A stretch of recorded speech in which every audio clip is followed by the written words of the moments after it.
All right, I'd like to open the Board of Selectmen meeting for Monday, April 4th at 6:03 p.m. Could I have a roll call, please? Joe Shank present. Chaz Sexton Uranium present. And Veronica Cal present. Please join me for the Pledge of Allegiance. I pledge allegiance to the flag of the United States of America and to the republic for which it stands, one nation, under God, indivisible, with liberty and justice for all. Thank you. This is an open meeting. It is being recorded, and the recording will be posted along with Saturday's recording after the meeting is over. So either today or tomorrow, whenever TCAM can get it up on our town YouTube channel. 1.4 Chairman's additions or deletions. I just want to make a comment about Saturday, but before I do either of you have anything to add to today's meeting? I don't. I'm good, Madam Chair. I just wanted to state that on Saturday, a question came up about retiree health insurance.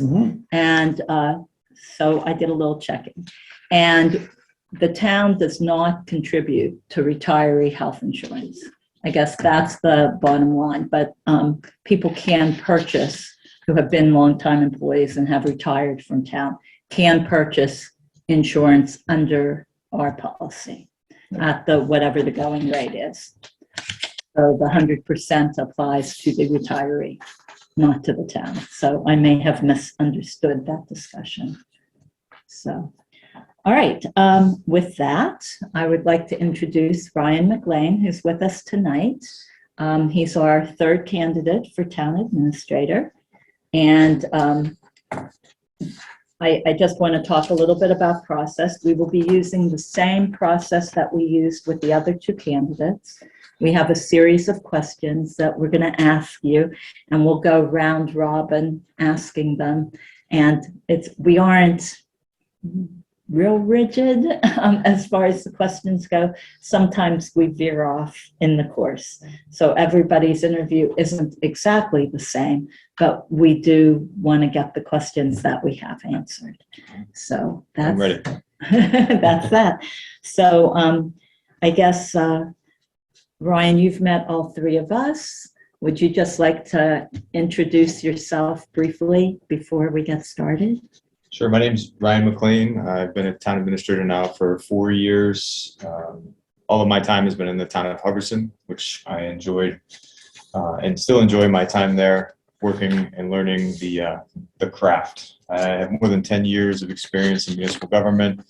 Started off as a veteran director in the city of Melrose. I have various stints of military service in there that are hopefully soon coming to an end, and have just come off a year of military service. I'm actually on military leave now, and very interested in this community, learning more from this board and what might potentially be a fit. Okay, well, welcome.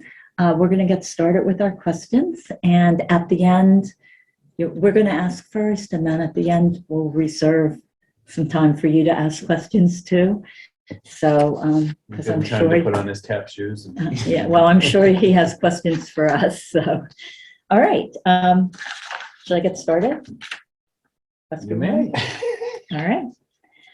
I am assuming that you've had some time since you were familiar with the OWL. You've looked at some of our meetings, Yes. et cetera. So, based on what you've seen of our meetings, how do your qualifications and experiences match up with what you see as our challenges and opportunities here in Townsend? So generally speaking, I'm very interested in small town government. I like the idea of finding a way to work with limited resources in order to provide services that towns should deliver regardless of their size. So right off the bat, Townsend is in a position where I believe my strengths lie. So I work with the small town administrators of Massachusetts.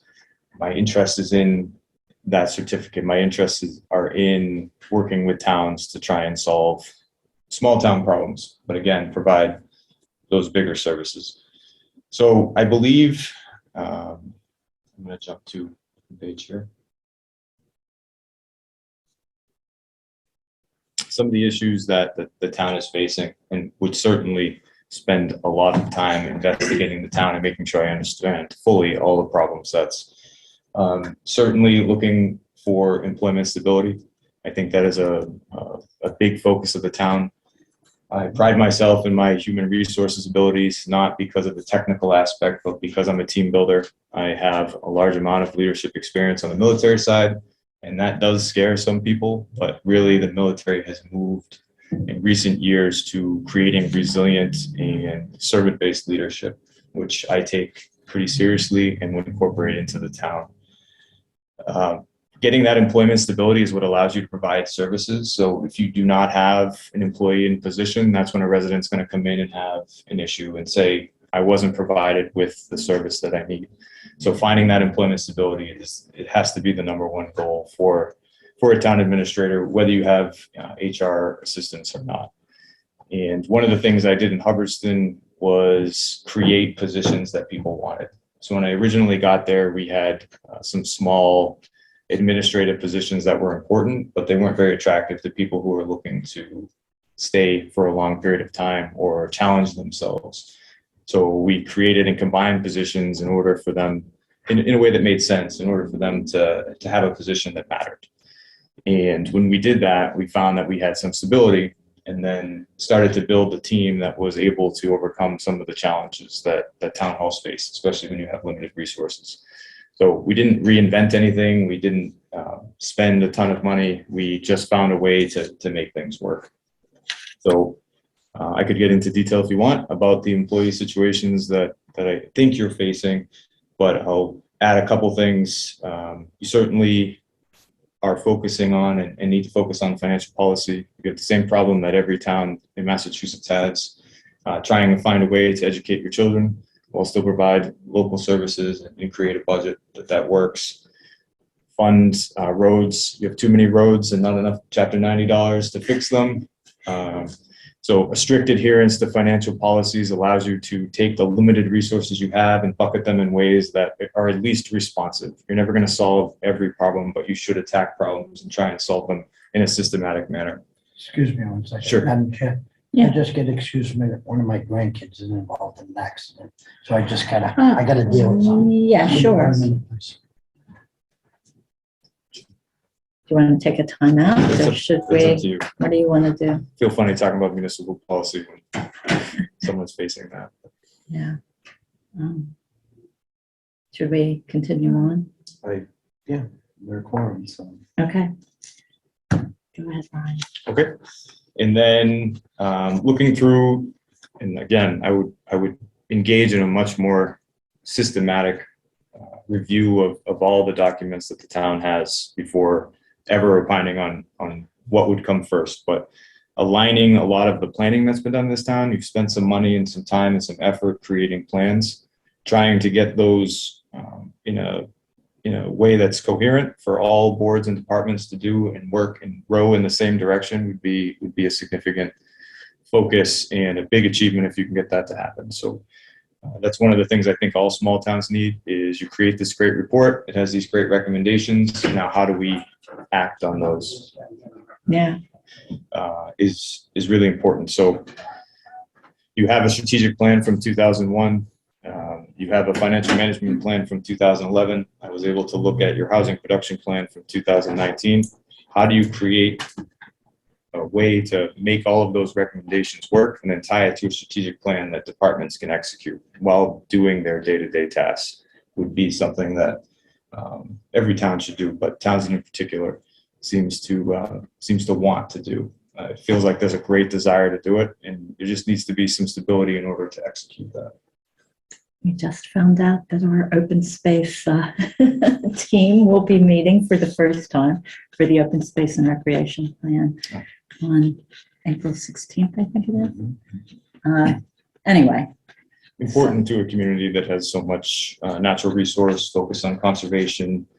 I believe one of the identities of Townsend is its open space and recreation. So how do you make that plan work with a budget that's constrained by service delivery and education? How do you make it work with the need to create affordable housing for your aging senior population? Those are kind of my interests and focuses. I have a question for you. Sure. It's kind of related, but in Hubbardston, did you have a town engineer? What did you do when you needed, project-ready plans? So the board I inherited was, in particular, some of the members were extremely focused on doing what they had to do to make the town run, especially in periods of instability at the TA position or in other department heads. So they hired an engineer. Oftentimes these engineers will build initial plans for free, hoping to get the grant or whatever monies that will actually do the project. So that was leveraged a lot. And when grant monies came in, the town engineer would then build the plans and build that into the cost in order to execute. I was lucky to inherit that and learn about that right away and have now become familiar with it. But at first I had the same question. How do you do these big projects without a town engineer? And that's how you do it. You leverage municipal engineers who are used to coming into small towns and helping them navigate some of these projects. Kind of like what we did with the web, with the grant writer. In a sense, yeah. You would Yeah. you do the outlay and then build it into whatever grants that you're looking at, Right. funding source. And the key in Hubbardston was always to go to the town and say, this is what we want to do. We have to fund that initial portion. We believe that this will then get future dollars that can help solve a big problem. Right. And once you prove the concept, my board was excellent at selling it and improving the concept. Once it worked, then that trust is built so you can continue to make those investments. Because if you're buying plans for $60,000, you're not fixing a road. So you have got to have trust in order to vote that way at town meeting. Right. Thank you. Next question, Joe. Next Pass to question. you. All right, please describe your experience with creating budgets and managing finances, as well as your financial management strategies for ensuring organizational sustainability. Please also share an experience that illustrates your approach to capital budgeting. Townsend's goal is to maintain its credit rating while also keeping tax increase to a minimum. How would you try to do more with less? So people don't like paying taxes here. I know that's a big That would be surprise. So I have definitely grown in my financial management. It is a focus of mine and it is an enjoyment of mine. I've built 4 municipal budgets and was assisting with the current budget in Hubbardston while I was on military leave because it was a nice distraction and is kind of a hobby. I think the key to any budget process is to have a plan. So everything should be in a plan. Everything should be in a policy. So the town should decide ahead of time, what are our reserve goals? What are our goals for service increases? What are our goals for education? If you can come to an agreement on those policies, then the rest of it falls into place when you learn what your revenues are going to be, or hopefully you're driving your revenues to meet the goals, which would be the better way to do it. So my approach to financial management is to first put those policies into place, understand them, build consensus among all the boards, departments, department heads, and hopefully the schools. We had success with that. Everybody was on board with first achieving the reserve levels that would allow us to navigate something like the COVID-19 pandemic or anything that came. You have to have those reserves in order to keep your bond ratings up and to plan for the rainy days, and then decide what service levels you want. And it is the residents who decide the service levels. They decide the number that they want to pay for taxes, and then you back plan from there. However, there is an education component to that. If you cut this is what your services will look like. Do you want that service level or do you want more? And that comes with communicating your budget to the public and making sure they understand it. So my experience with budgeting is I was on the financial management team in a city in Melrose, and then worked with my boards and committees in Hubbardston in order to create some budgeting processes. And then the last part of your question was capital planning. So I was able to revitalize the capital planning committee in Hubbardston, which was part of the charter, but it's one of those things that can sometimes drop off. I see you guys have a CIPC and a capital plan, which is great. So you really want to engage with that board and empower them to make decisions, to provide an honest recommendation to this board and the finance committee. So when you make decisions, you have that community input in order to make the plan more resilient. And then executing the capital plan is something you need to get buy-in with your department heads and make sure that they understand. We spend money over time in order to make sure that there's free cash and debt and other abilities to pay over time, not just all at once, which is what you would teach your kids, it's what you would teach your family, it's what you would teach anybody in terms of strong financial management, but sometimes we have difficulty with it. So my approach is to get everyone to buy into the plan and then execute the plan and then react to the things that come around. And hopefully when you have the first two, the third one is mitigated. Very good. Can I ask a question? In Hubbardston, is the school district regional? It is 5 towns. 5 towns, okay. So you needed 3 towns to approve in order for the budget to go? If 4 approved, you would pass. If 4 approved, it passed, okay. So Right. 2 would have to deny, which of course you don't want. Sometimes we forget there's children involved in these budget fights, but there's limited resources and everybody's trying to get those resources. So Okay. again, it's about service level delivery. So you need to have those conversations before the budget season starts and everybody sees numbers and starts to panic. You have conversations about service level delivery and what you can afford, and then hopefully come to a consensus about numbers. I just made that sound really easy. It's impossible. And I know that. I'm not trying to just fudge a really difficult process, but talking. You have to talk, and you have to talk early because as I believe you are still trying to solve your Yeah. current budget deficit, could use some buy-in from all parties to include the schools. So what I'm hearing is that it sounds like your style of management is data-driven and team approach. How would you build relationships and trust with the town employees in that respect, and describe that approach to goal setting for staff? So I've learned that, first of all, I'm never going to be as smart as your police chief or your fire chief or your treasurer at their particular function. My job is to coordinate the functions. So the first thing that you should do, I believe, as a manager is listen. So you go to each department, you listen. What is going well here? What is not going well? You help investigate that and give them the resources they need to succeed, and then monitor to make sure that they're doing the things that they said that they need to do in order to accomplish them. So when I first started as a town administrator, and even today, I still don't know everything there is about being a town treasurer or about being a town accountant, but by sitting next to them, learning, making sure I understand what makes one good and not good at that particular position, you start to learn ways to keep employees engaged in the goals that they're driving. So if you build that type of trust, I'm here to empower you and to make sure that you're part of the team, not necessarily to micromanage you or enforce this particular strict standard. You build trust, and they'll start to tell you when things aren't going well or they are, and then you can help them navigate any difficulties that come. This doesn't mean that I can't discipline an employee. It doesn't mean that I don't know when an employee's bad, but the goal is to build a relationship that drives the service and creates buy-in.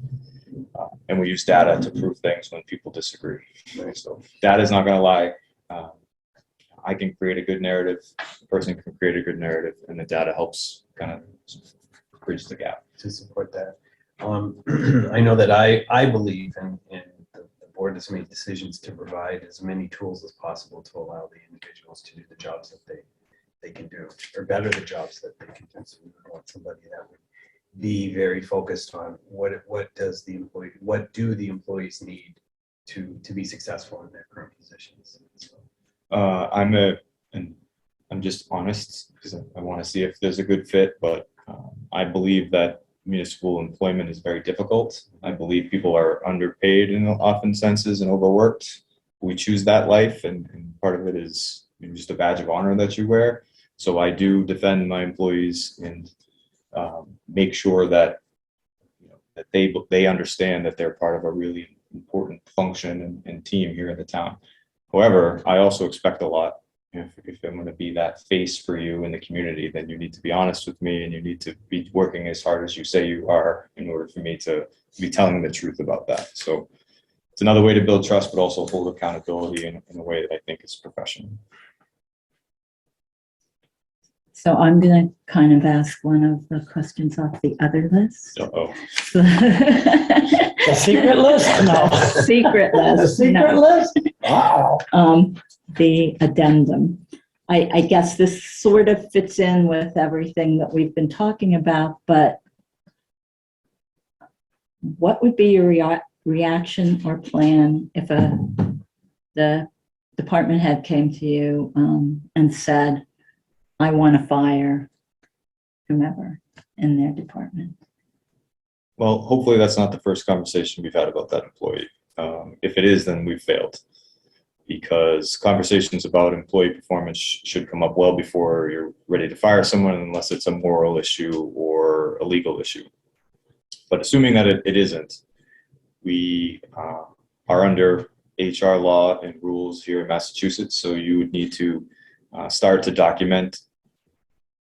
Usually you would do this in an improvement plan. So you would create an improvement plan and document the performance and set really specific measures for an employee to hit. And if they don't hit that measurement, then you start the termination process. If they are making progress and you think that there's a way to salvage the employment, then you would extend that a little bit farther until they're meeting the standard that's been set.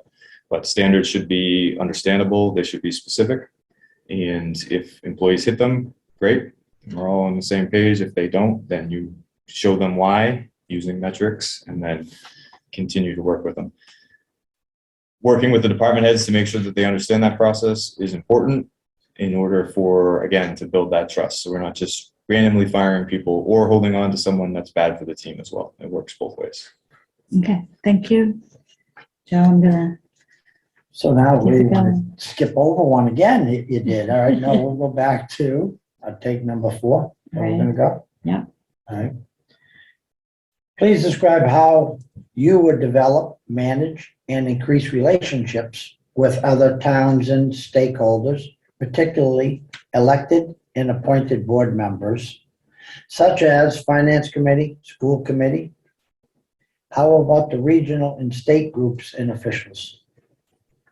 Right. So I'll start with the state side. I am involved in several state level organizations. I'm on the MMA policy, financial policy committee, also do programming for the Mass Municipal Managers Association. And all of this is to keep plugged in with current events and to make sure that I'm understanding the trends, the changes, and the resources that are available for the town. It's good for me as well to continue my professional development and get better at my craft. So one of the mistakes I made early in Hubbardston was to not plug myself into the Division of Local Services, as it used to be called, or Department of Revenue.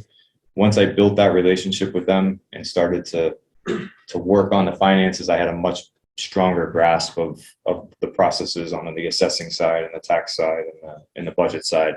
And I believe I have a very strong relationship with the state officials to the point where they'll tell me when I'm wrong and they'll tell me when I'm right, and we all learn. We're very familiar with that. I do that before I come to you as the board in order to give you the right information, or at least what I think is. It's in terms of local boards. So this is a challenge in every community, but without everybody rowing in the same direction, or at least understanding where everybody's going, then a town with limited resources is going to struggle. So investing time and understanding the problems that each board faces without making assumptions is key to building that initial trust, and then getting everyone's voice into the strategic plans and the master plans and the financial plans matters. So if they believe that they're being heard, but they're just one piece, department, board, or organization, and not everyone gets everything they want, but everybody gets a voice at the table, you start to create a trust that can help navigate so that when you go to town meeting, it looks like you're all on the same page. There's human beings involved in that and personalities, so you have to talk to people, you have to meet with them. they have to understand that I'm trying to get people to talk. I'm not trying to run it, run the way the town moves. It's not my town, it's your town. I'm just executing the visions, that type of thing. So I struggled with that in the beginning because I just assumed that everybody was on the same page. But as I learned more, Don't mean to laugh at you. You're hitting a lot of key points. as you learn more, you realize you're the face of an organization that may disagree with people. So explaining to them that you want to help them get to their goals and showing them how we can all do it helps. Does it solve every problem? No. Will you have full agreement all the time? No. But the conversations help and they matter. And when resources come in, you can make real change, which is what I really think everybody wants to do deep down. They just have disagreements somehow. You were candid with us, so I'm going to be candid with you. Townsend historically has had, the housing production plan has been written and it sits up on the shelf. Master plan has been written and sits up on the shelf. This board has been very active in making sure we're taking things off the shelf and actually starting execution, because that's the way in which we as a board, but I personally feel is the way we need to start moving. And we're looking for somebody that's going to join us in that journey, if you want to call it that. Can you describe the process you envision for working with the Board of Selectmen to set goals and objectives? And how do you envision the overall relationship with the Board of Selectmen that you're going to work with? So when I set my goals in Hubbardson for the year, or just in general, what I'm really saying is these are the things that I believe that I should be focusing on and that I think are priorities and that are important. So when we have a goal setting session, what I'm asking from the board is, do you approve of these focuses? It doesn't mean that they can't change or be added to or subtracted to, and then I do those things. And so that helps create, you're evaluating me on these things. I understand that I'm being evaluated on these things and these are the priorities. And I think setting that from the beginning is very helpful because then nobody's surprised by what I'm doing or what I'm not doing or what the board wants me to do or not want me to do. I do the same thing with my employees, set those expectations and set those goals. I also think it's important to over communicate. So I will over communicate with you until you tell me it's too much, too little. I got it. Or Goldilocks. But tell me how over communication looks. So I would start with a weekly email summarizing what I think are the important points that you need to know as an elected official here in town. It's not going to be a dissertation, but it'll be detailed enough for you to offer feedback or at least answer questions of the public. I think that's important. That would be a weekly email. If you prefer a pigeon, if you prefer a letter, we'll figure that out. I'll send you a text, whatever you need. But typically it would be an email. And then if there's anything that I believe that you're going to get stopped at the grocery store and asked about, I would send that to you by email or by text in a reasonable amount of time so that you're not embarrassed in the community, nor would the resident be embarrassed that you didn't know that. Right. And then I get excited about things. And one of my weaknesses that I wrote down is I can get ahead of myself. So sometimes I'll send you, hey, I have this thought and this idea, and we can talk it out to see if I'm on the right page or if I should back off, etc. That's what over communication looks like to me. But whatever it is you want, this is what you'll be providing. That sounds like communication to me. So how do you envision the overall relationship with the Board of Selectmen, do you think? How would you be interfacing with the Board of Selectmen and then with the department heads afterwards? So I believe that I'm a conduit or a liaison between the employees and the board. I understand that you have appointment power here. That would be different for me, but obviously something I understand. Bring you the issues that you would need to be the chief executive of the community, but handle everything below that to your level of comfort and in my management style and what you want to see in the town. In terms of our interaction, forcing conversations as much as possible about what you want to happen and where you want to go and what you want me to do, and then doing that exactly as I described it to you, and asking for consistent feedback on whether or not you believe that I'm accomplishing that. So I like being evaluated. I have very thick skin. I don't care if I'm doing things. I just want to know. Right. If I know, we'll change course. If I disagree, I'll tell you. If you tell me too bad, I'm the boss, then you're the boss. As long as it's not illegal or going to get the town in a lot of trouble, it's you that decides the direction of the town. That doesn't mean that I won't advocate for what I believe to be right, minus moral and legal issues to the best of my ability. I believe in kind of figuring that out before we get to this table in front of the cameras, but if something comes up, we can talk about it and I'll react the way you want information, but I try not to surprise you. Try to talk things through and be as candid as possible. I'm here to run the town for you. So that's how I operate. Is it my turn? Yes. Can I skip one? We're gonna start that again, are we? Oh, yeah, we are. It's a better one for Chaz than for me. So I'm going So- down to 7. And Chaz, I'll take it. And then you can do 8 Number or 8. 9 or, okay, and well, Chaz good. gets 6. I'll See, take, we're really tough to get along. I'll take 7. All right, 7. 7 to 300. Go ahead. All right, so you noted before that we have a lot of open space in this town. Tell us about your background in areas of open space and natural resource preservation. And can you tell us about any specific projects that you've been involved with that you've been instrumental in guiding?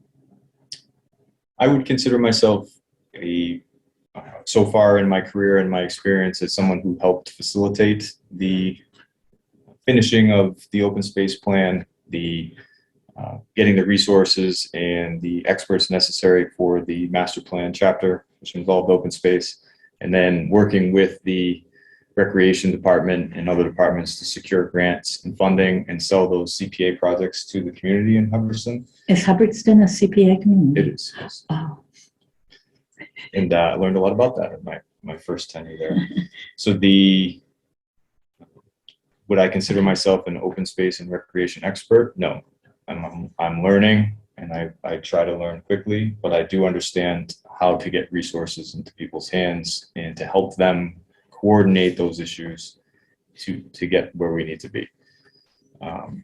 But I'm learning every day. At some point, I'll know it all. There's a lot to know. There is a lot to I'll never know it all. That's a lie. okay, thank you. On to you.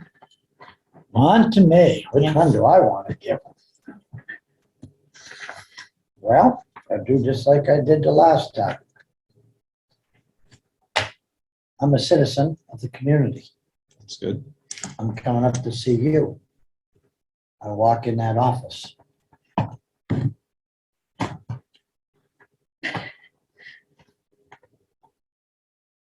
What do you think? This is you. How do you address something like that? So I'm you or you're me? You are me sitting here in your office. Phone on your chest, feet on the desk. I walk in. Say, Ryan. Oh yeah, what do you need? What do you say about something like that? I wouldn't be like that. So I have a standing desk. Okay.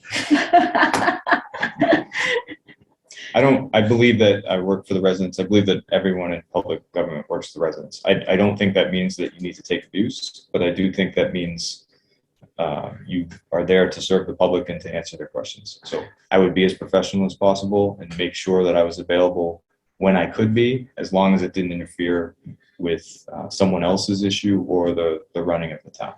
But I guess my point I'm trying to make is that something that you think is acceptable? Is that something that you think should even ever go on in a corner office like that? I can only speak to what I would do, and I would not do that. What I'm asking. I would be you take it embarrassed. Unprofessional? Yes, and only speaking For to my own yourself? comment. Because that's just huge for me, because I've seen that way too many times. And that's just, if you'd have said here, say, well, maybe I wanted to take a break. I don't know. You know what I mean? I get it. We'll close your door. You know what I mean? Because you are entitled to your free time. Absolutely. Get to sit and you gotta, but when the door's open, I think that would be a very unprofessional thing. There's a lot of work that needs to be done in that office, but I am the type of person who likes to be out in the town. Mhm. So you'll see a lot more of me there than you would in there. I have to build on that. What do you see as your hours? What do you see as your hours at town hall? What would you expect? What would you expect your hours as a town administrator to be? So that's definitely a conversation that we would have as a group in setting those hours.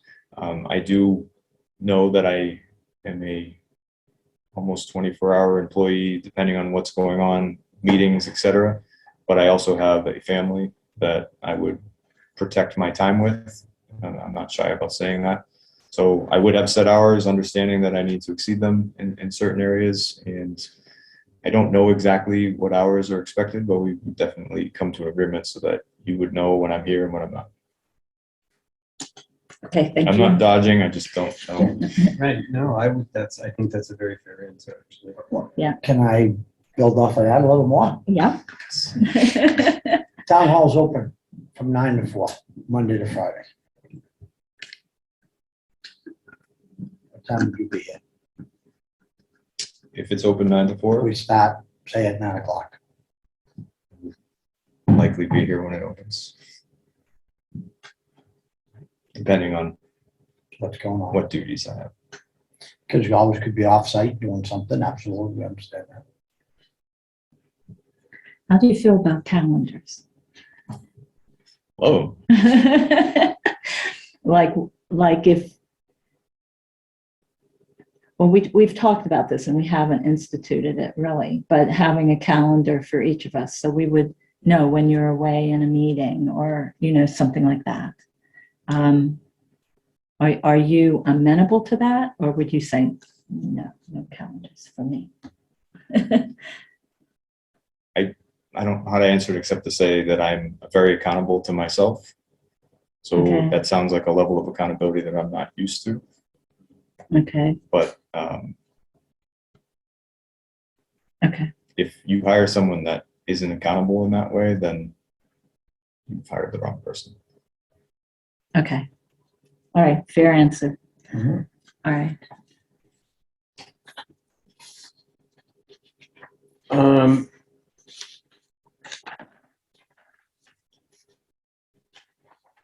My big thing is communication. And communication as it can be, I don't see it as over communication. I think it's important to be as communicative as possible. Discuss how you've increased communications both internally and externally in past positions, including any use of technology and social media. And tell us a little bit about your interactions and engagement with citizens in regards to this communication. So I think there's a line with boards, committees, and employees to the number of emails you can send out. So they should every email or information, whatever, however you're sending information, should be done in a purposeful way, and it should be something that's predictable. So one thing I like to do is send a start to the week email. Here are the focuses. Here are the priorities. Put it on a whiteboard, whatever works, so that people understand my expectations for the week or what's coming or any big news that they should have. Certainly communication after a selectmen's meeting, as priorities change and things can happen after that. I already told you to end the week. I would typically send you communication, but I would also do that at least once a month to all boards and committees with just here's what's going on in the town. Here's what your other boards and committees are working on or your town staff is working on, so that they can see what everyone else is doing, because sometimes we operate in a vacuum and that's not good. The town needs, I believe, take this if you want, it needs official social media for sure. I know social media can be scary, but there needs to be an official source. It doesn't have to be to and from type thing, but the town should put out official information. Here's our capital plan. Here's our budget. Here's a way you can find more resources for your residents that get all of their information from social media or don't know how to navigate the website. The website should be updated. It should serve as a proxy for the town hall being open and can cover in many ways for understaffed departments if people can function in that way. All things that I've done to answer your question there. And then hours and things like that should be posted and should be accurate. And there should be ways to get information about when things are closed. So if the town administrator's office is supposed to be open, but it's not because of some family thing or something like that, then that would be communicated in any way that the town found useful. And then I like predictability. So tossing around an idea of this is the thing or the three things that we're focused on this week or this month or this season, and communicating that through all the channels I said. So the channels should include face-to-face engagement, say at the senior center or other areas. Mailings are expensive, but when necessary, they can point you to information. Also social media sites, emails, and then postings in town hall. It should be a comprehensive, kind of be able to grab everybody. You'll never grab everybody, but it should be thought out and well done so that people can at least believe that they're informed. So this kind of dovetails into an idea that we have tossed around, which I think is probably the way we need to be going, by having, we do have a meeting room downstairs that should be what I call command central, which would have all of the projects that each department is working on so that everybody at any given point can see exactly what each department is working on, so that if it is their, it comes to them the next time, they know where the progress is. And keeping that communication open, I think, is really important. And the second most important piece, I think, is the social media part. We definitely need some sort of voice, a positive voice in the town, in that definitely, and I see this road be something that needs to be updated and part of that next step. So the idea is not to, and I understand that every community has its message boards that are productive or not, depending on the conversation piece. You can tell that your information sharing is working when someone in those message boards points to an official source, like the website or the Facebook page that provides some type of document or formal process that answers the question. Whether or not people absorb that and use it is, dependent on the person, but you want to see people referencing the documents that the town is producing in order to provide that official information, and then provide you feedback on whether or not those documents are any good.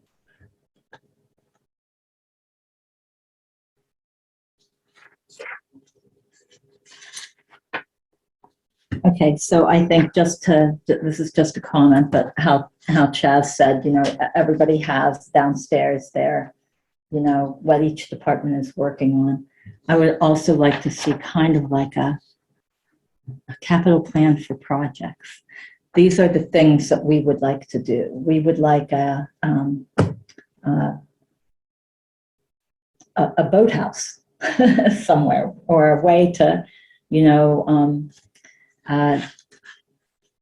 rent, don't take this as God's truth, or, but a way to rent canoes or kayaks, or maybe we want to Snowshoes or something. or something like that in the open space area. This is one project. Then we have this other project of making, having some sort of improvement along 119. Well, where do we see that happening and when? These are the projects that we have for transportation, projects for open space, projects for housing, projects for redoing the buildings here in town, the town buildings that are really not being maintained and not used for anything other than storage at the moment. So looking at all these projects and having a plan for that. Okay, so the most important is this one. The next most important is this one. And we see these happening in these years. We see that we can get funding this way, and we see that we, the town, need to match funding. And so we need to have this funding available here. We don't have a lot of planning in that way in town, And we want that. and we would like that. Strategic. Yeah, so anyway, all right. Well, can I just kind of jump in on that? And I think the most important thing with this goes back to your connections or in this position, the connections with state legislature in regards to if something is freed up as far as funding is concerned, they're going to look to the town administrator for, we have X amount of dollars available. What shovel-ready projects do you have? And this is what we have ready, is what I think you're alluding to. Yeah, it is.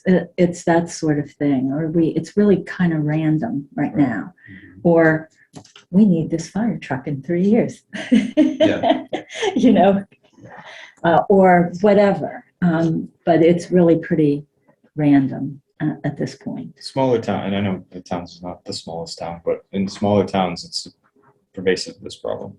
So it shouldn't be a surprise that something is replaced in 3 to 5 years. And really, it shouldn't be a surprise what's coming up in the capital plan. Like the next year's capital plan shouldn't be a surprise. The 6th year should be the surprise when you add to the 5-year plan, or any changes or adjustments that need to be made, or emergencies. And you should be able to say that this wasn't planned because it's an emergency and it should make sense. And there's a lot of resources coming right now. ARPA, the infrastructure bill, is going to provide some resources. Just found work money this year for roads that are damaged from winter funds. All of these funds should be going right into projects that are already planned. It shouldn't be the other way around. What do we do with this money now? It should be like, oh, great. Now we're going to speed up our plans rather than react to new monies. Like right now, there's the one that came out of the congressional spending, federal congressional spending, Elizabeth Warren's office, Markey's office, and it's due April 11th. We found out about it maybe a week ago. A week ago. And, you know, so we can spend a lot of time looking through all that and saying, oh, what could we put in for? Or we could say, here you go. You know, it would be really nice to be able to say, we've got something for that. So, anyway, Well, yeah, part of what strategic I was planning. impressed with Ryan's application was the entry plan that he had put in here, which none of the other candidates have done. And that, to me, says a lot in regards to what your forward thinking is. This town has been very reactive for many years. And I shouldn't say we, I'll say I want to be able to be proactive. We need to be able to have these things ready, plan for them, economic development, housing. We need to have these things already thought out and ready to go so that when these opportunities do arise, we've already scoped them out, so to speak. It takes time, but with the right pressure and focus, you can move in that direction. And once you do, asking the community for more money, being able to explain to them how it would improve services, they can actually answer the question, do I want to do that or not? And it's not if you don't do this, this is going to go away. It's here's what we want to provide to you in the next 5 to 10 years. Do you support it? And that is a much better approach to Prop 2.5 than, if you don't pass this, the whole town's going to implode. Now, that doesn't mean that that's always avoidable. And if we could solve all these problems, then all the towns would run perfectly. But getting closer to that approach is something that I enjoy. Executing it is the difficult part. All right, so I get my turn to ask a question, even though I've been talking. I'm going to pop down to 12. She says it like we're going to say no. And says you have to know. All right. What, if any, economic development strategies might you want to encourage or to try here in Townsend? Well, I think towns should be brands, but not in a grandiose way. People should understand what's available in Townsend or in any town and what the town is focusing on. So you brought up canoes and trails and different things that people like to do. That's economic development. And it doesn't have to be an Amazon warehouse coming into town. It's how do you get people to come to your town and spend money on your local businesses? And then when they get here, do they see them? Can they know what's available, and will they patronize them? I learned a lot from a very smart selectman in Hubbardston who did a lot with events to draw people to Hubbardston. Cool once in a while events that brought people in, like the light fight, and I know they do one in Pepperwood, and other ways to get families to come and get pizza and patronize businesses. If you can provide that with your open space, with your events, with your key parts of your community, then that's economic development and a way to grow without suburbanizing a town that doesn't want that doesn't want to change its zoning so much that the town loses its character. But you do need to grow revenues, so you have to find a more creative way. And I think that's the key for small towns in this area, northern and central Massachusetts, to survive. And you do that by leveraging online resources and other strengths that big towns and cities can't do. All right. Thank you. Me, again? Wow. How would you stay in touch with the town employees? Go see it.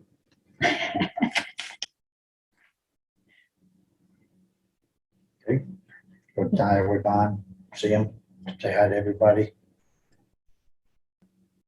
There are weeks where you can't because there's budget pressures or other things, but if you can't go talk to your employees, and I don't believe in bringing them to the office, I believe in going and looking at things. So I am blessed with a great DPW director in Hubbardston, and when he says there's an issue with a road, we go see it. If there's a problem with the police cruiser, we go look at it. So when I talk to you about it, I'm not just passing you secondhand information. I'm giving you information that I've seen, and I might even invite you to come see it as well if it's something that I think would help you to understand or to see. Talking to employees about what's the next part of their career, what they do and do not like about working here, what challenges they face in order to accomplish their goals. All of those things need to be done, or else, to me, there's no reason to respect your manager.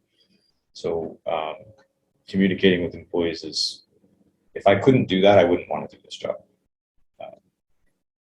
I'm not one, I can do spreadsheets really well. I'm not, You want to be out in the community, you want to see people, meet people, I like and to, that should be what should be done.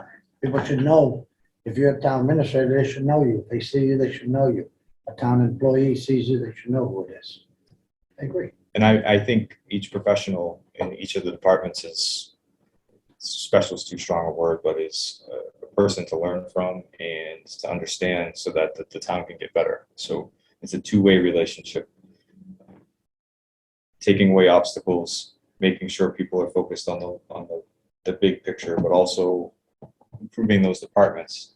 If a resident comes in and has a good experience, then when we say, hey, this department needs 5 more hours and it's going to cost this much money, then they're much more willing to agree. If they have a bad experience, then it doesn't matter what the fix is, they're not going to believe you. So building that trust is really important. You know, I feel town is no different than an individual's business. You're only as good as your employees are.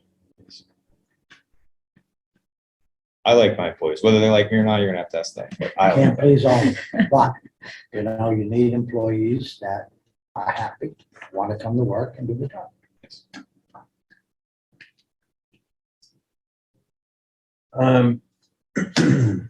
Townsend has approximately 3.27% of the state mandated 10% of affordable housing.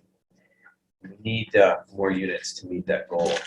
As you saw with the housing production plan, our housing authority has been very active over the last few years, making sure that we are looking to housing production. With the historic preservation that we have in town, with the fact that we have limited resources for additional housing because of the amount of conservation land and state-owned land and that kind of stuff. Have you dealt with affordable housing issues in any past roles? And more importantly, how do you balance the need for affordable housing with the desire of a neighborhood to maintain the current character? It's tricky. So I've seen it in my own community, the community I live in Dunstable, and then also worked in Hubbardston. I think one of the keys to understanding affordable housing is that it's a long-term investment, that you can't make it happen right away. So if you don't start, and even if it's a small start, then you're not going to get to where you want to go. And if you don't plan it out, it's going to go the way you don't want it to go. So those two tenets are important. Chip away at the things that will allow affordable housing to happen in the way you want it to do and show progress, and then it snowballs and it gets better. And no town has hit their marker, especially in this area, but that doesn't mean you shouldn't try and accomplish the goal. Your housing production plan speaks better than I can about it, but the idea of targeting a certain number of homes per year is great. I did some work with our great town treasurer in Hubbardston, talking about how to take tax title properties and bring them to the planning board and see if this is something that would be good for affordable housing or housing in general or business development. That speeds up the process because you start to invest money specifically into those tax titles that are going to bear fruit, whether that is tax revenue or if it's an opportunity like affordable housing. So that was a great initiative. And then this is a community decision. This isn't a Ryan decision, but what zoning changes you want to make and understanding the implications of that and communicating it to the public, which would allow you to do some affordable housing. And that's a slow, long, detailed conversation you have to have with the community so they understand. And once you take away some of the fears, you can make progress or not, depending on whether the town wants to do that. But 3 of those things really stood up to me. I wrote them down here as ways to target. And then near and dear to my heart is focusing on, like most towns in Massachusetts, Townsend has an aging population. So how do you keep our senior citizens in their homes, in the community that they grew up in, and then veterans as well. It was nice to see that the housing production plan had focus on veterans. It's a target of mine. I did a lot of that work when I worked in the city of Melrose, trying to find housing opportunities for veterans, and it can be difficult. So any community that's willing to help in that fight is something that I appreciate.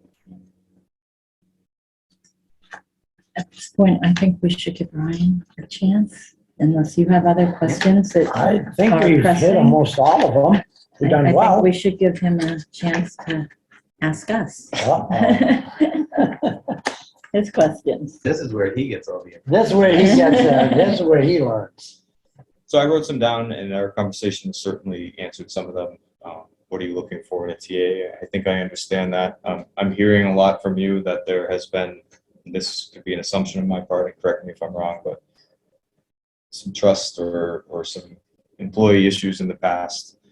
I'm going to be harder on myself than you're going to be on me. And I told you I can take criticism. So to better answer your calendar question, I do like to go out in the community, and I don't like to be held to certain things, but that's not because I don't want to, because I want to go home and eat lunch. It's because I know how to structure my day based on the goals that we've set. So just making sure that I think for me, it's more of a question of if you're going to the Chamber of Commerce on Friday morning and you're not going to be in the office, oh yeah, I would want to know that. okay, That makes a lot was of kind of That's, yeah. as opposed to. It would. which leads to a question I had: professional development. How does the board feel about my professional development? Because I believe it helps the community, and I would engage in those opportunities, but I want to make sure that's okay up front. Oh, yeah. Well, we have development training in pretty much every department and every budget. Historically, I believe it's that if the individuals within a department are interested in a particular training, they then bring it forward to the town administrator, and the town administrator then would try to trainings together. So yeah, professional development to me is the key to moving things forward. I see that you're a PhD candidate at UMass Boston. Yeah, the dissertation part is really slow though. Oh, is that the part that If I you're ever at? finish, yeah. Okay, all right. Well, you have time for that then, right? I mean, Okay. kind I of. took this new career on and had to learn it. It became a back burner thing, but I'm still working on it. So I guess you mentioned what we want, what I would like, and I can't speak for the board, but I would like whoever, if it's you or whoever is sitting, to trust and respect. It have to have trust and respect for each other and have the open door policy. We can talk. Nothing that you comes in front of you that the board should not know. Nothing that comes in front of the board that you shouldn't know. It's got to be a really trust. I want to be able to say, I got the phone, Ryan, hey, what's going on? Or if I want to come into your office and I want to sit in your office and I close that door because I want to have a conversation with you, and then however it gets disseminated, but if it's confidential information, it's going to stay in that office. That's, I'm just speaking for myself. That doesn't happen. Not with what we have right now, but for a long time, that's a bad deal. So for me, you're sitting here in front of us, an impeccable resume. And I want to thank you first for your service to the country. That's huge. And, I just want to be able to move forward and pick that person that wants to work with us and we want to work with them. Seems fair. Questions? Given that trust, if it's developed, the TA is a position that you would support publicly. Sometimes that doesn't happen. So that would be it's an easy target sometimes to blame the TA. Hoping if that trust is developed that it would be reciprocal. If there's an issue, you talk about it first and then go public with it, etc. Because whether I'm here or Hubbardson or military, wherever, I'm gonna make mistakes. We all They make won't be mistakes. intentional. So We're all human and we all make mistakes, and the only way you fix them is just talk about it, just like you said. One of the big things that's happened in our community is things that got out there that shouldn't get out there, and as you just reiterated, it just looks bad. Well, we don't want that. I can say I've been working with Madam Chair and Chaz almost 16 months, and I think it's the town of Townsend's in an awesome situation. A lot of people in town trust, respect where we're going, how we're moving forward. And I just want to see that, do that. And I want to see some new blood come in, be part of the team. those are my tough questions. None from the appendix. You don't have any more questions? That Gotta was be it? more than that, Ryan. I do. I was candid with the search committee about start dates, if selected and if it's a fit and all of that. I still have a job and a town that supported me and a staff that I believe in. So would need time, but I'd want to be in a position where I could start here and do a good job right from the start. So if that's an issue, I was pretty upfront with the search committee. I could answer any questions on that. So what are your thoughts? Say, hypothetically, oh gee, Ryan, we like it right now. Yeah, we're gonna start tomorrow. What would be your realistic time to say, I can come and put my best foot forward on this day?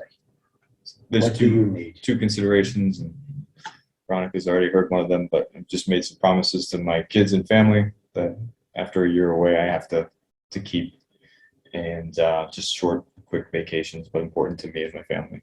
And then I would have to have a conversation with the town of Hubbardson to make sure I was wrapping things up there professionally. And I don't know how that would go. I've already told them if this isn't a fit, then I'm very happy where I am. I'll continue to do what I'm doing. So just trying to make sure that that's amicable and strong and professional.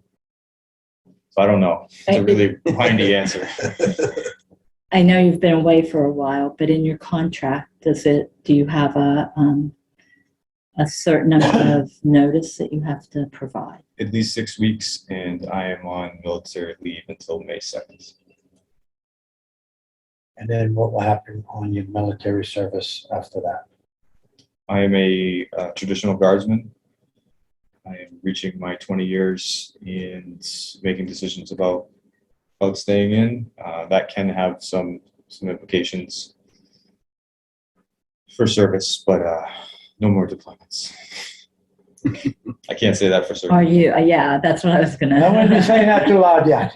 When we first met Ryan, he was very poorly dressed in a t-shirt, a green t-shirt in Iraq. Really? So yeah, we did a Zoom interview, Oh, and it was what, 4:30 in the morning at that Yes. time. It's embarrassing in my t-shirt, but No, I thought that well, was hey, that's perfect. I told you I had a suit. Yeah, on yeah. at least. So we're looking at a July start date, basically, mid-June, July. Depending on, Oh, Okay. All right. that would be the latest. Yeah. family trips, going on vacation. We already have them planned out. Yes, we're going to just a long weekend and then Hershey Park in an RV, which Oh, should yeah. be interesting. Yeah, we'll be. And then my daughter was born on July 4th, so we usually make a big deal out of her in the country. Nice. Very nice. So she thinks Family it's all comes about first. her on her birthday, right? I was able to trick her when she was younger about fireworks being for her birthday. She's pretty smart. So. She's all of 8 now. So. Other questions? Really appreciate the time. Obviously available for any follow-up questions or conversations. Right. I'm good. Everybody's good? All right, well, thank you very much, Ryan. Thank you. We appreciate your time. Ryan, thank you very much. Thank you. Thank you for your service. Appreciate it. Thank you. Thank you, Ryan. very much. I just wanted to introduce you. This was Laura Schifrin from the Select. Remember her from Zoom. And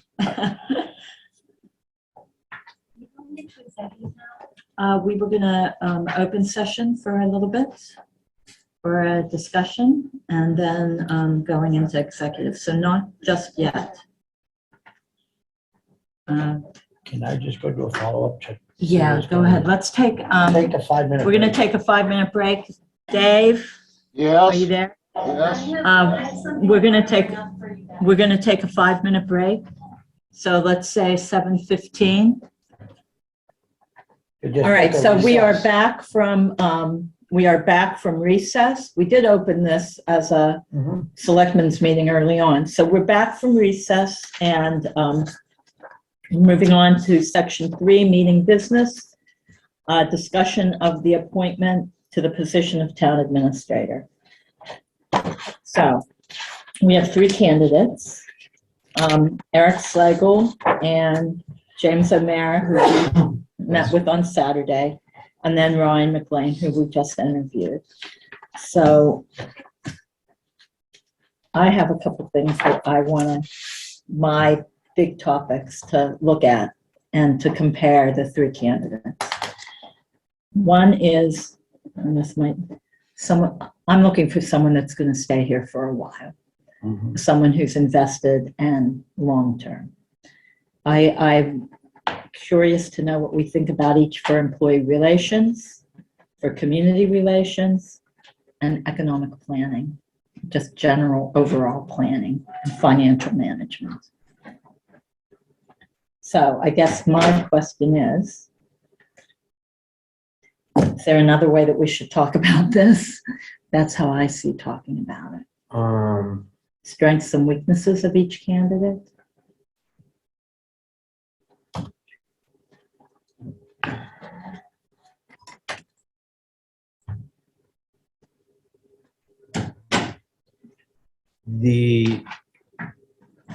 I know the way that the search committee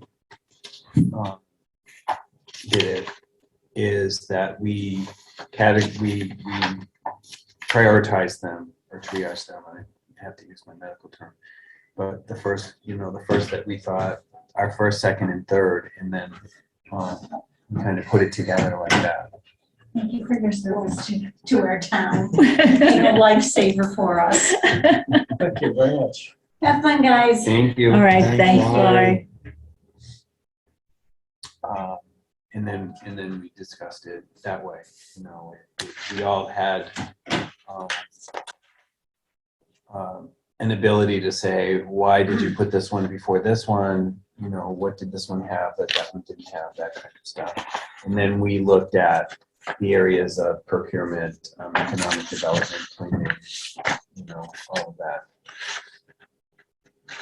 Okay, so should we just say rank? Rank them and then talk about why? Each of us?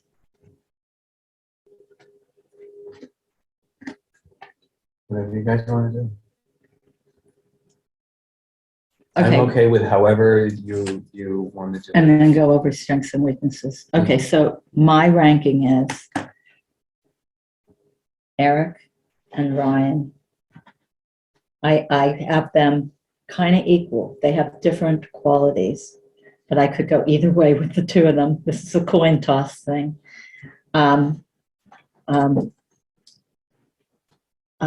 Jim O'Mara, I would probably say no. He's my second. So I have a 1, 1, and a 2.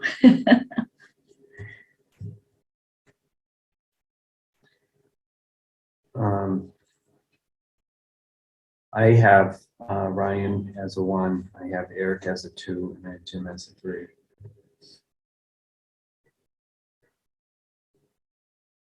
Joe. I have Ryan as 1, Eric as 2, James as 3. Okay.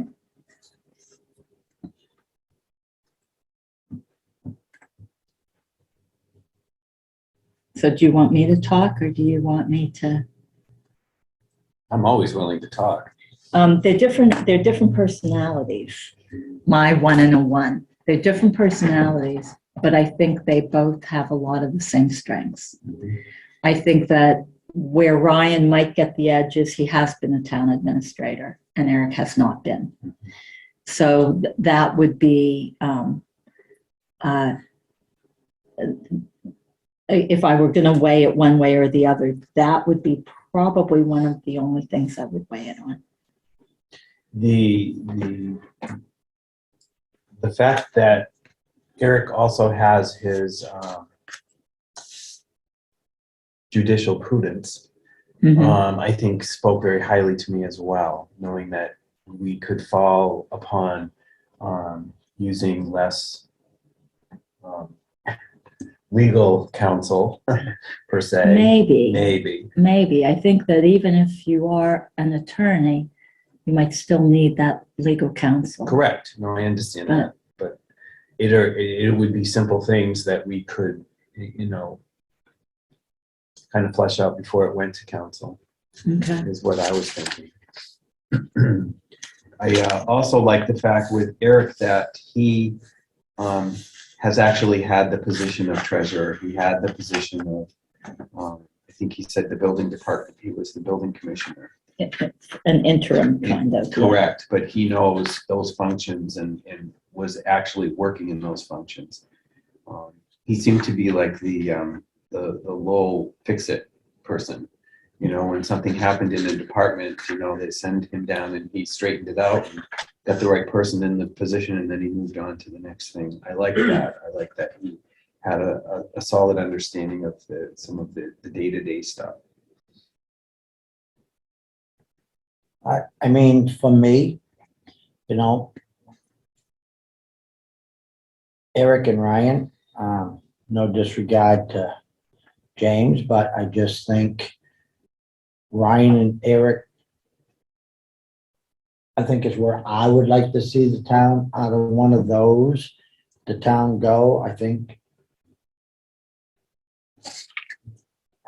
gotta be careful what you say, but just some young blood, someone that's looking to stay with this career for long term. Someone that I would like to see someone a little closer to town, just so if, makes it easier on the employee commuting back and forth. My liking of Ryan was he is a town administrator. So, I mean, when he does come here, we would, if he was to be hired, he would already have the general knowledge of what that job consists of. I mean, Eric, he really has some outstanding qualities, like you said. I think jack of all trades for the city of Lowell, which that's really good. However, I would like to see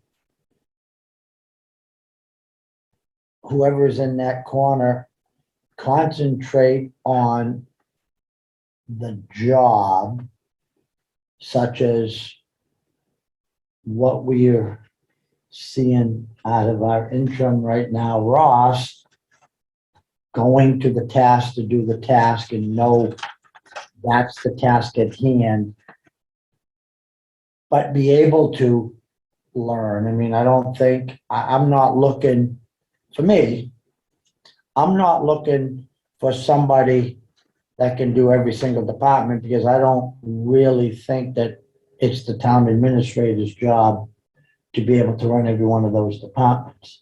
I think the town administrator has to be able to control all those departments and be able to have at least enough knowledge to make the right decisions. I think we ought to count our blessings that we've had Ross here for the length of time we've had.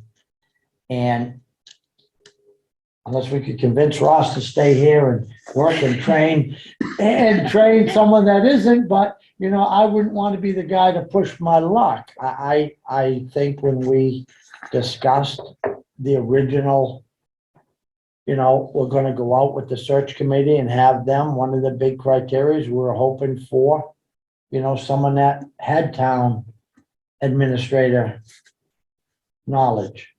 And I like Eric, well presented, Ryan, well presented, James presented well. However, if I'm here to pick one, I think the number one would be Ryan.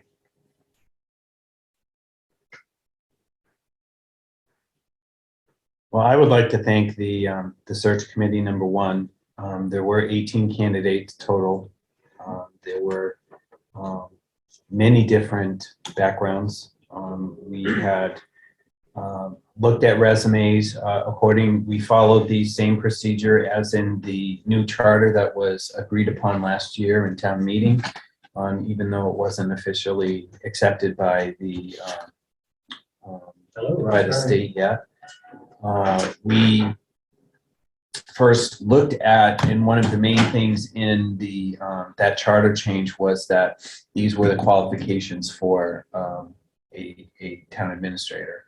So a lot of the candidates that had applied didn't quite match the qualifications that position has. Having said that, we did break it down to there were 4 women that came forward to the next round of discussions.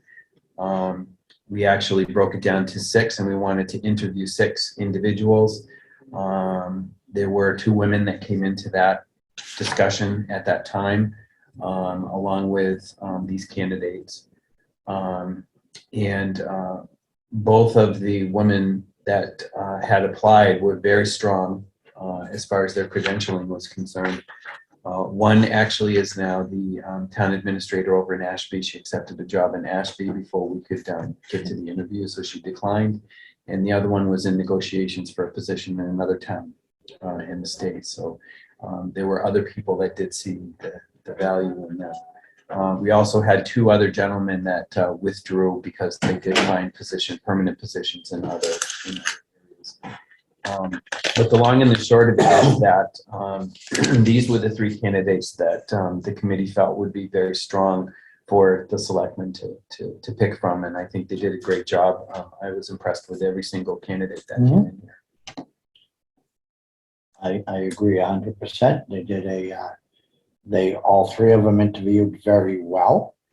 And I want to thank the search committee for the hard work and doing what they did. And I feel the three candidates that have been presented in front of me, I felt were very qualified.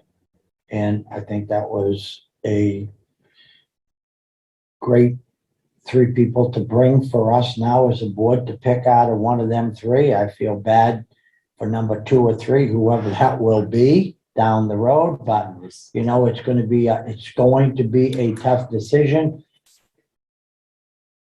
But I just feel this was really a full-blown search committee.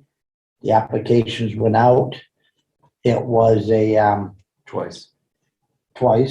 And, you know, it was done by the books, and I think the transparency here is what I think this entire community is looking for.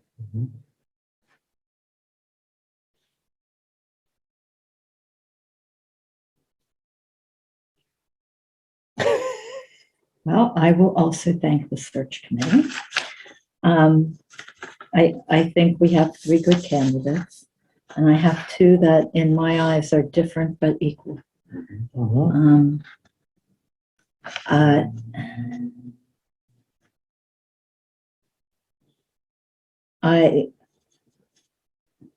Is Ryan procurement certified, MCPPO? Do we know? I didn't ask, I would have to look at my notes. because I don't see it in here. He has the, is it, you have the education, but then you have to do something for certification? You have to take a You test. take all the courses. and the test. I think he's taken the courses, but not taking the test. I don't have my notes for that. Let me see it. But anyway, okay. I thought Eric was, well, he's been the development director, so he's very community oriented. He's very working with people. I don't know. He has the open space knowledge too, And the conservation. CPA and the CDBG and capital planning. I like the questions that he asked. When he asked questions, he asked very good questions. I mean, he had a good handle on things, and he asked good questions about finances, taxes. Debt ratio. Right. He did ask good questions. So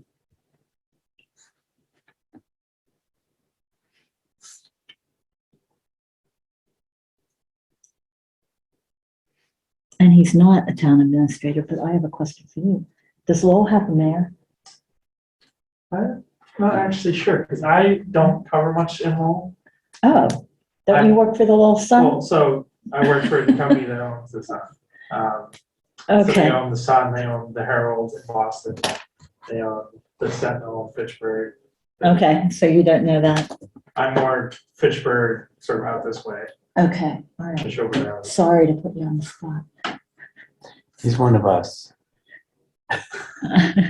Yeah, I was just going to do that. Just see. He's one of us. Just Google I am. That's exactly what I'm doing. I think they do have a mayor. I think so too. So no one's. it. The city of Lowell have a mayor. Yeah, I have to spell I correctly. found this on the web. And what does Siri say? City of Lowell. It says city mayor. Okay, Well, the office of the mayor is uniquely positioned. Yeah, so they which do has have a got mayor. why he is not a, I mean, he's been in Lowell for a long time. And I think he has Yeah, I think he has a really good idea of how everything goes together. Um,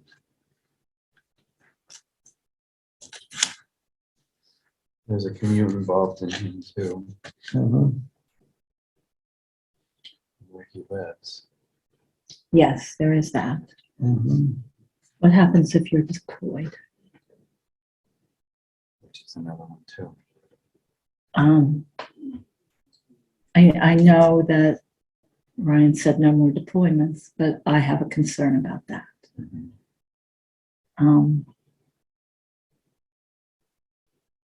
Because I know there are no guarantees. Right. So, I don't know how that works.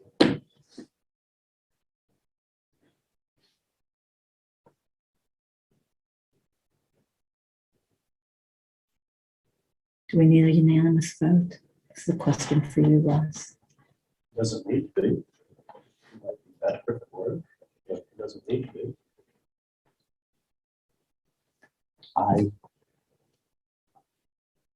I just think Ryan, with his qualifications as a town administrator present, is really a huge factor that we should really be looking into and thinking about. Once again, I agree with you, Madam Chair. Eric asked a ton of questions. He had a lot of great questions, and he presents himself well, as all of them did. However, I think my biggest thing is I would like to see somebody in this position that's already held the position. I just think the training part could be a curveball that we may not really want to do. See, I disagree with that because I think that he has enough experience to slide right into the role in all the right places. And I think he understands how the pieces go together. And I don't feel that, I feel that you can be an effective town administrator without ever having been a town administrator. I do think that.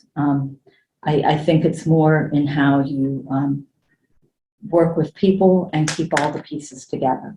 And Ryan had a lot of good ideas on that.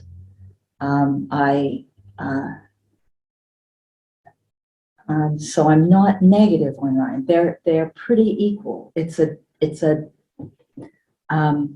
I see things running in town differently based on which one we hire. I see the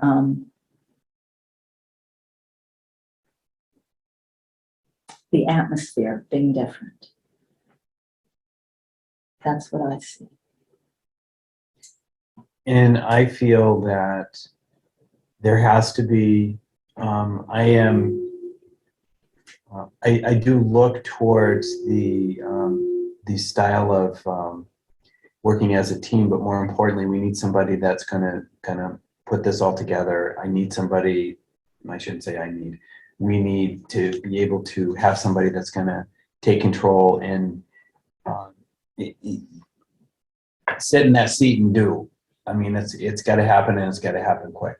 I think they will both sit in that seat and do. No, I understand that, but I think with from what I saw both in both interviews with Ryan is that with his military background, I think that's the kind of direction we need to be able to make sure that this is run very, very smoothly, because it's not been run very smoothly at all. And there's a lot of pros and cons in both directions. I agree with you, you know. But you and I have always, you know, we look at different sides of the fences, so to speak. But I agree with you. Both are equally. They both have their strengths, and they both to me would bring, you know, a different atmosphere to things. I mean, as far as the planning piece goes, I think you have it in both. I don't think you don't have it in one or the other. I don't. I mean, a lot of the things were the buy-in from all boards, buy-in from the citizens, which I didn't hear as much here, but we didn't ask as many questions that way this time around. Um,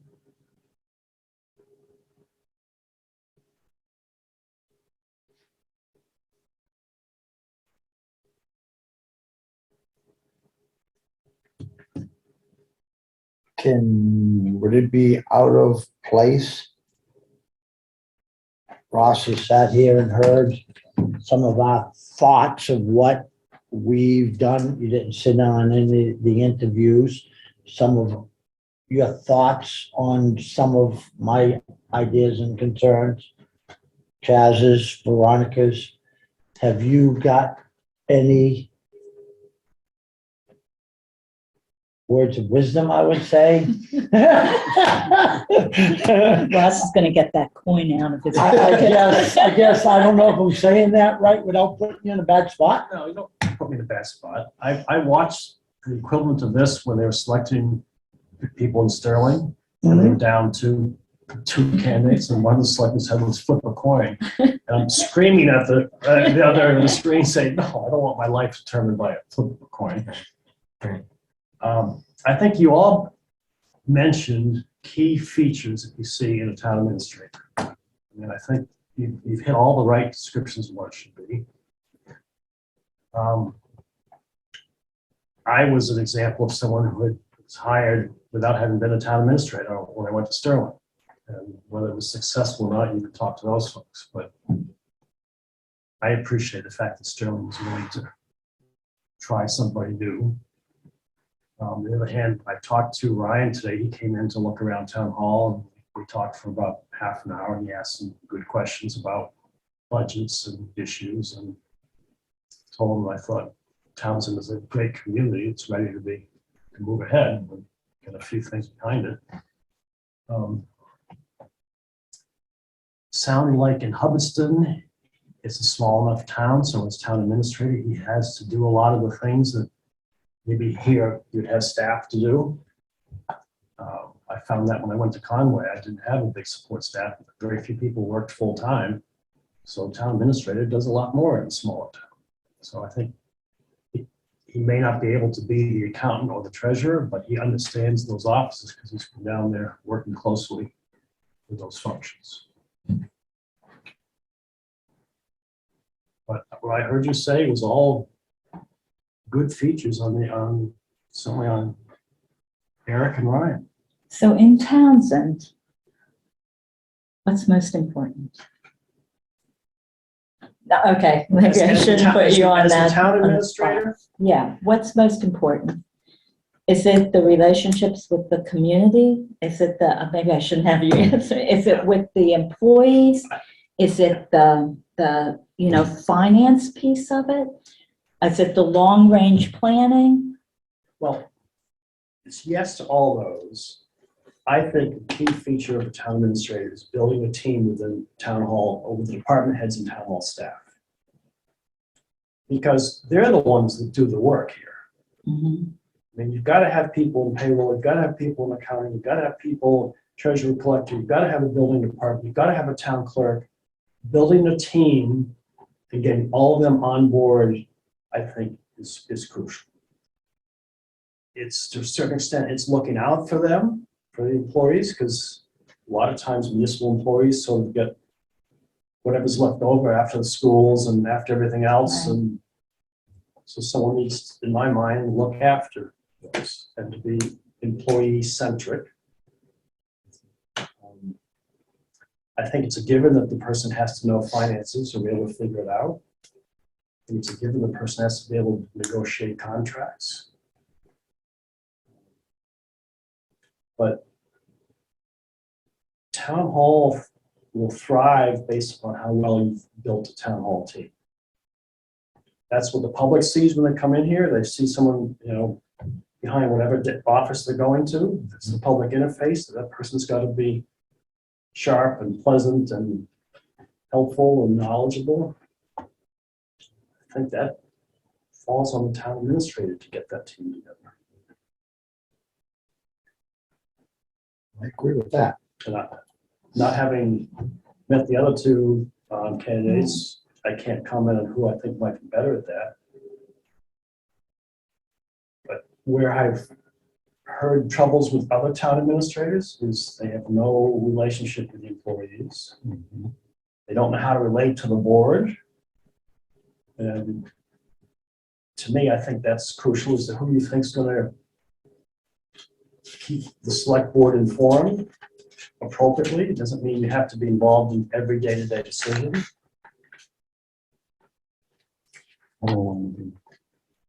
Well, and frankly, you shouldn't need to be. And the fact that you have been is because you guys were the town administrator for a number of months.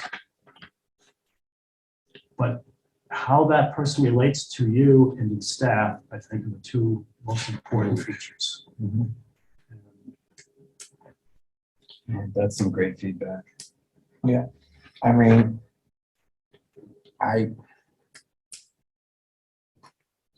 don't know. I think Oh, go ahead. I still stand very firm on I would like to see whoever's coming into that corner seat have all the qualifications to sit in that seat from day one. May not be able to succeed 100% from day one, because Townsend's a little unique in what we do, and it's always challenging no matter how you do it. But someone that's held that position, has the knowledge of that position, and can start running from day one. If there's a couple little things that we need to get him up to speed on, or he's not 100%. I know, Madam Chair, you mentioned about procurement, and I don't think Ryan's got that yet, however, but I do believe we have somebody in town hall that can help us and take care of that until the time came. But I guess Who has the backbone to stand up to the hurdles that will come up? And Townsend has its challenges, but honestly, it's not unique in the sense of having challenges. Right.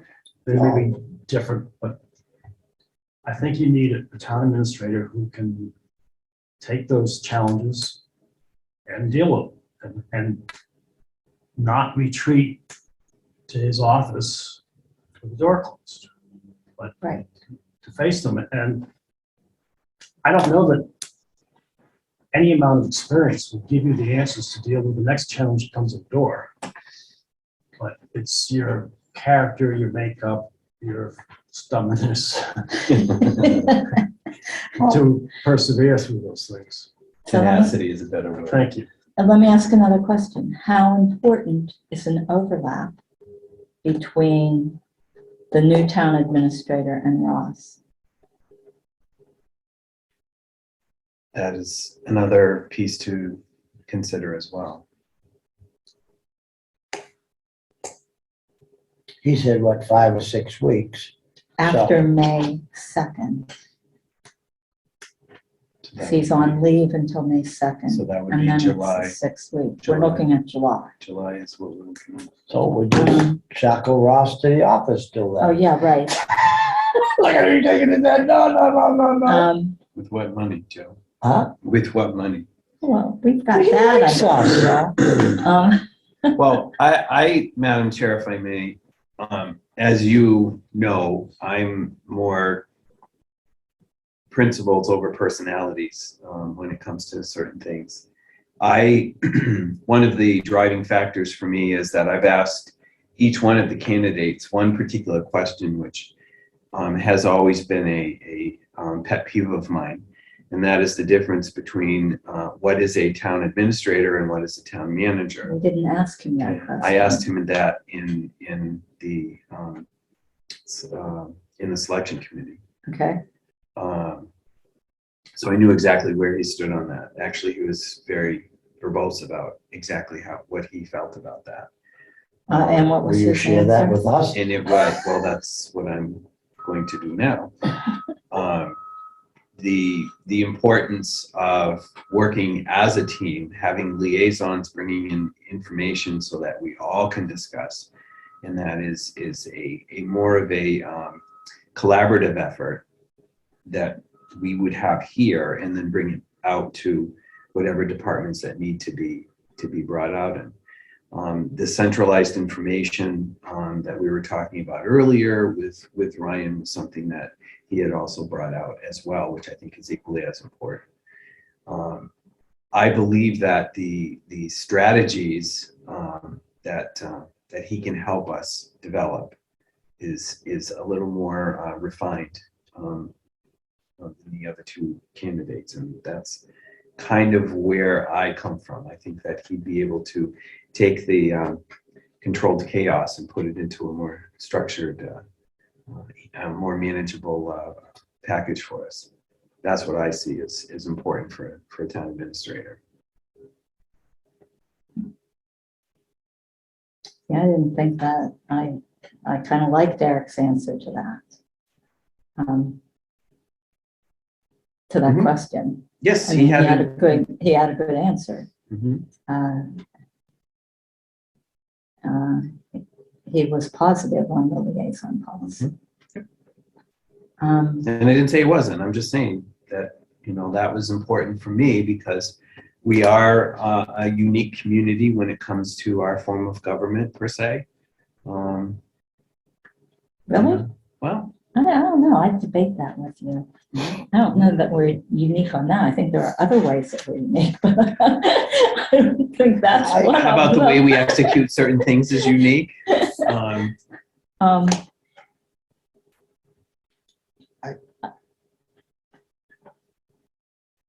I know where I'm gonna go anyway, right or wrong, but.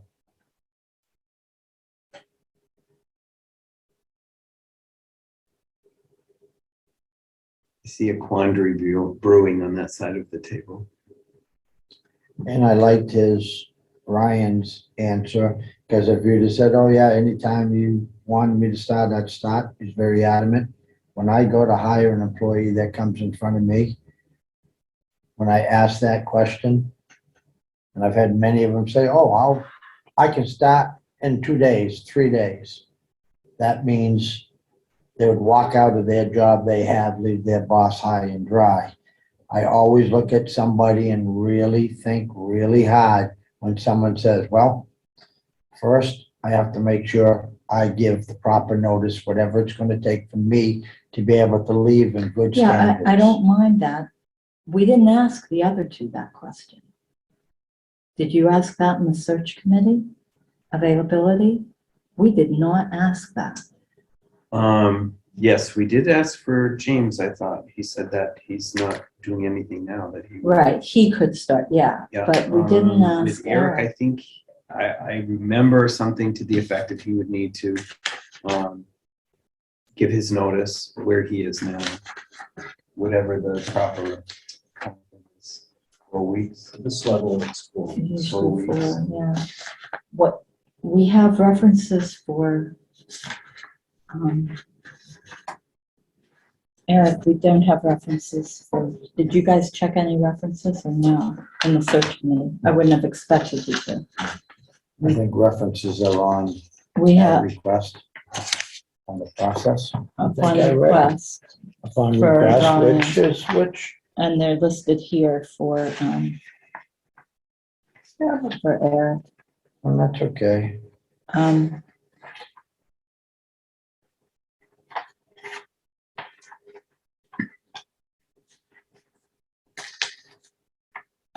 I think they would both be equally good. I'm going to the coin, but in a different way. Mm-hmm. I agree with you on that.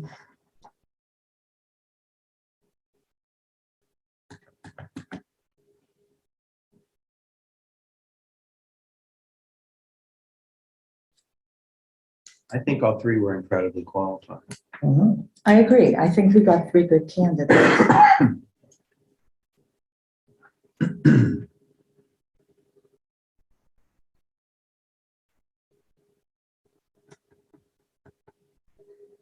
How soon do we want somebody? I guess that's where it all boils down to. How soon do we want?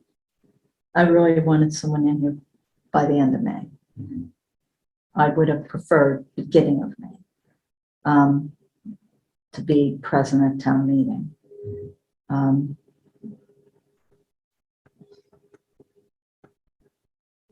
Beginning of May is probably a little aggressive at this point. Yeah, I don't think anyone of any position would just 2 weeks, 3 weeks, I don't know. No, it's going to be a month. I would like to check references.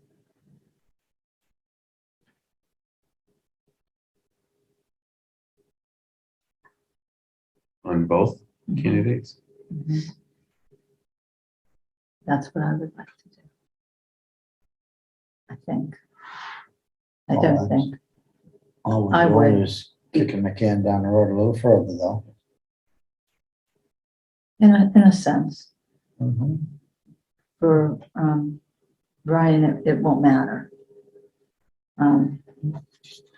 Because there's plenty of time. Is what it comes down to.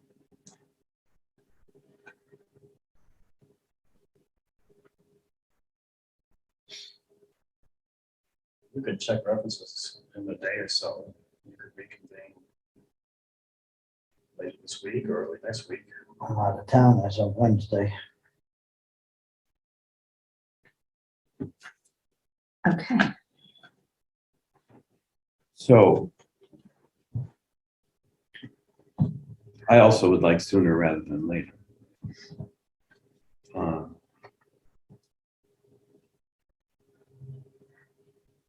I like them both. I could be convinced either way, but I would like to check references.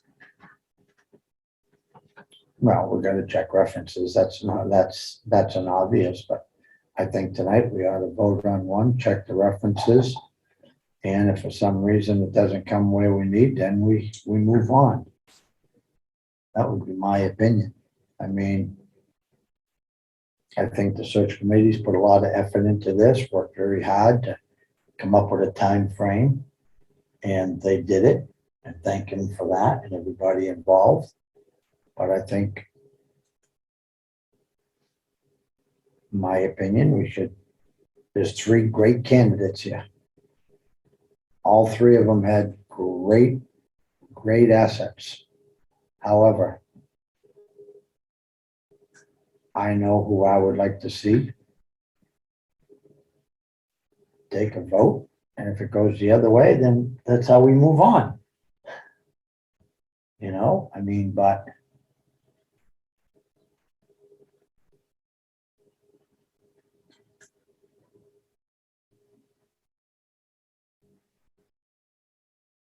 I think we've already voted in a sense. I think we have. It's just, am I going to make it unanimous or not? Mhm. and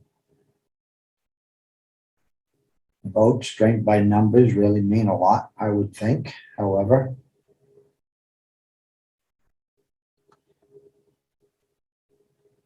I think we've been waiting for this day for many months. We're here. We as a group have really made a lot of pretty tough decisions. We made a lot of great decisions. This decision's for the town. Yeah. That's how I see it. That's I how I saw agree. this whole I process. agree that it's for the town. It's for the town, and I'm prepared to make a vote tonight. And if we, not that I ever want to see the board, however, because I'm not going to be here, so I can't wish this on anyone, but I really feel if we had that little bit of a lag time, the board in general will pull it off. Think about what we as a group did. Yeah, was it hard? Was it a lot of work? But if we know we have an end to it, that's something to work forward to. I'd like to check references and take a vote tomorrow. That's what I would like to do.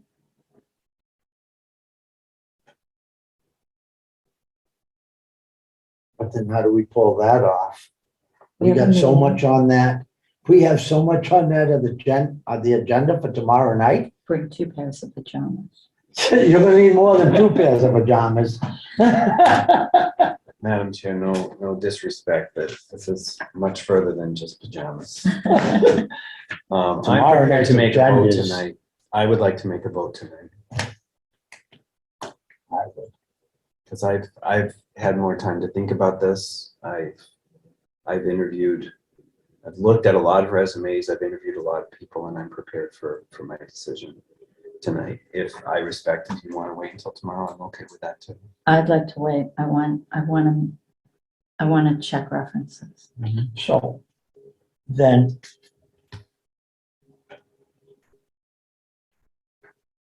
how do we throw that on tomorrow night's agenda, and where do we throw it in, and then how do we get I into have a executive vote. I session? have a vote, and I have an appointment vote on the agenda for tomorrow night. We don't have to, and there's no name in there. It's appointed town administrator. So we'll take the vote right before. Can we do that on the agenda item? Sounds like it's posted already is to vote for. Well, the appointment is on the agenda. Appoint a town administrator. I have the agenda. Yeah, I've got it right here too. Well, so to appoint one, but we have to take a vote prior to it. And then Well, talk about it. isn't appointing the same thing as sort of voting? It's picking someone and by definition, they're appointed. I just need to check a reference before if we vote tonight, there will not be a unanimous vote. I guess is what it comes down to. And I'm okay. I like I said, you are. And I would like it to be a unanimous vote. I would too. Okay. So let's vote tomorrow night. As long as we can do it, that's all I was concerned about. I'm okay with that. As long as All we are covered. So you're taking and doing references on Ryan and Eric. Well, who's doing these references? I am. Because I'm the one that has to be convinced. I'm good with either one. I just tonight can't vote one over the other. So we don't have I to go into respect that. executive session I have no tonight. problems with that. I think checking references in this, that is hugely important. Mhm. You gotta hopefully find people that they've served on boards with, people that have worked for them. What's the person like as a manager? Does he relate to his supervisors, his board? So how are we gonna even get, well, we're gonna have to call Ryan tonight to get them info, or how? Well, sometimes you can check references that aren't listed, as Ross always says. And sometimes you check those that are listed. I think it's always best to check references that aren't on the list. Often what I do is I ask them, besides the list of references, I say, who should we not call? Like, don't call their current boss if they don't. Yeah, their no, current I'm not boss doesn't- calling doesn't anybody's know they're current looking. boss. No, absolutely not. Or anybody in town. Because I don't want to mess up their appointment. And jeopardize their jobs, No, right? no, no, I'm not going to do that. I don't even, do you know, do people know that these people have applied? Yes, all of them were told that this would be, when they came for their interview, that their names would be disclosed. And it would be public. And it would be public knowledge, and they were all aware of it. Okay, They all had asked not to publicize their name until they made it to the point that they were going to be meeting as selectmen. okay. And Ryan mentioned today that the Hubbardston Selectmen, or at least chair, knew that he was applying. Okay, all right. I'll go along with, as long as tomorrow night, Madam Chair, you come back and give us a list of what your findings were. And then we take a vote, appoint, but then we'd have to. We don't add- even have to have a list. We just have to have a vote. Yeah. We just have to have a vote tomorrow. But you're gonna be the only one that's gonna know, right? Well, both of you, all three of you could check references if you wanted to. You could divide them up if you felt that was easier, but. No, I'm not questioning that, but I'm just saying, you guys are pretty well set on your decision. I'm not. Because I can go either way and be perfectly happy. Okay, then, And my vote I've done doesn't due count. diligence in regards to, I've looked at social media, I've looked at LinkedIn, I've looked at all of the, Mhm. So okay. I just have a little bit more due diligence to do. so on our agenda tomorrow night, you have in here, where are we going to get 3.9. 3.9, appoint reference check, assessor contract. So we'll have to go back in negotiations for contract with them, right? Yeah, we have an executive session on this as well. All right, all right, we have that, so we can go in on town administrator. All right, so we can go in to executive session after. Does the agenda say to appoint the interim town administrator? No, do we have to? No.